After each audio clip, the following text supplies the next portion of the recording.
ഇന്ന് രാവിലെയാണ് ഞാനിത് കണ്ടത്.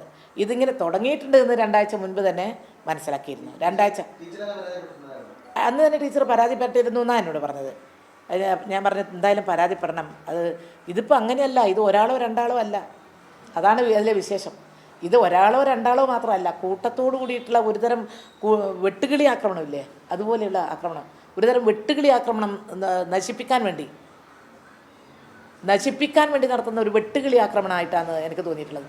നമ്മളെല്ലാം മത്സരിച്ചിട്ടില്ലേ, ഞാനിപ്പം 2 പ്രാവശ്യം നിയമസഭയിൽ മത്സരിച്ചു, രാഷ്ട്രീയ എതിരാളി ആയിട്ടുള്ള ആളുകൾ. എന്താ പ്രശ്നം? ശൈലജക്ക് എത്ര പ്രാവശ്യം മത്സരിച്ചിട്ടുണ്ട്? ശൈലജ ടീച്ചർ 4 പ്രാവശ്യം നിയമസഭയിൽ മത്സരിച്ചിട്ടില്ലേ?